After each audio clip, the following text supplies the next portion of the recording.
हाँ जी, क्या चर्चा चल रही है हमारी।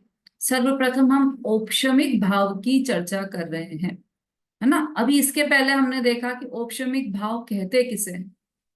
हाँ, कोई बता सकता है औपशमिक भाव किसे कहते हैं? जो अभी बताया उसके आधार पर बताना है।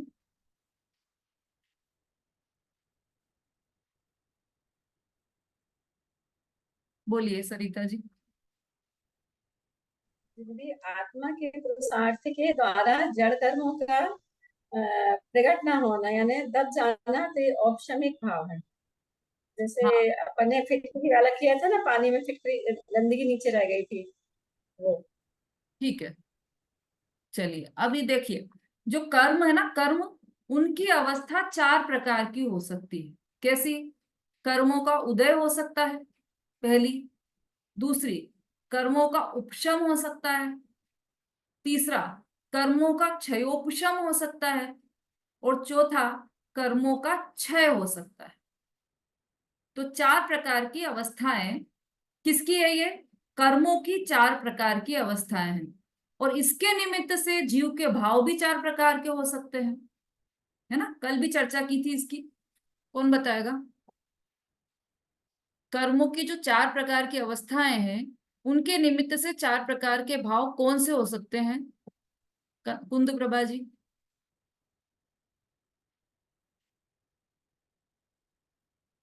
हाँ दीदी, मतलब जो औपशमिक भाव है, औपशमिक भाव माने कर्म का हुआ दबना, और जो परिणाम हुआ वह हुआ औपशमिक भाव। और छायक भाव में हुआ कर्म का हुआ क्षय, और परिणाम हुआ छायक भाव। और औदिक भाव में कर्म का हुआ मतलब अ, कर्म का हुआ औदिक, और परिणाम हुआ औदिक भाव। कर्मों का और हुआ।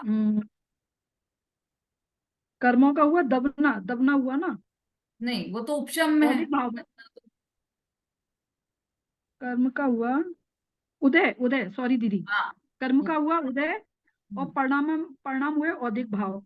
और क्षयोपशम भाव में हुआ कर्मों का क्षयोपशम, और हम्म, जीव का हुआ क्षयोपशमिक भाव।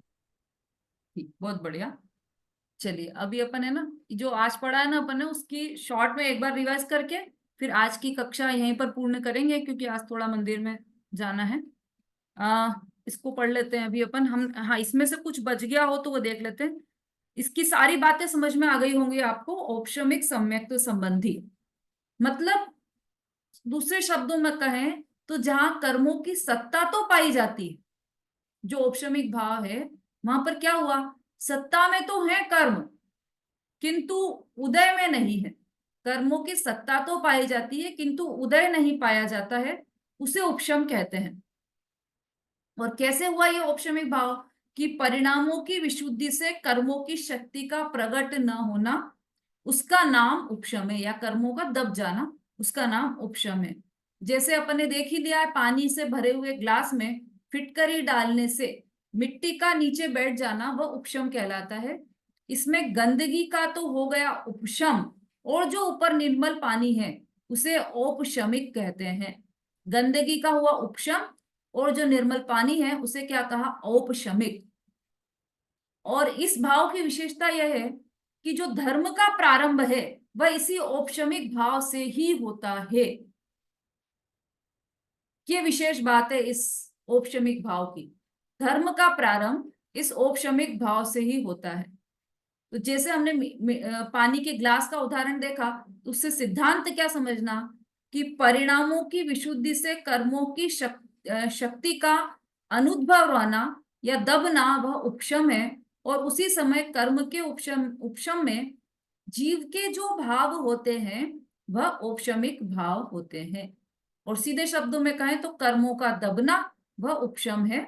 और जब कर्मों में उपशम होता है, तब आत्मा में क्या होता है? तब आत्मा में औपशमिक भाव होता है। और यह सब निमित्त नैमित्तिक संबंध है। इधर कर्मों में आत्म कर्मों का दबना हुआ, उधर उधर आत्म परिणामों में विशुद्धि हुई। ये निमित्त नैमित्तिक संबंध है। ये विशेष बात इस उपशमिक भाव के संबंध में ध्यान रखना।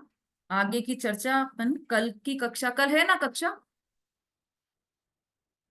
हाँ, तो कल की कक्षा में हम आगे की चर्चा लेंगे।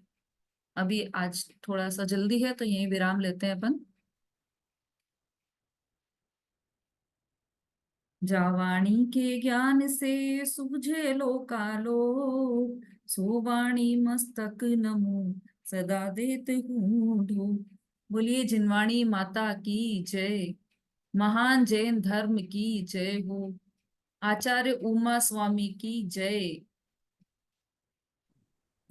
जय जिनेंद्र दीदी, जय जिनेंद्र। जय जिनेंद्र जय दीदी। जिनेंद्र दीदी। जय जिनेंद्र दीदी। जय जिनेंद्र दीदी।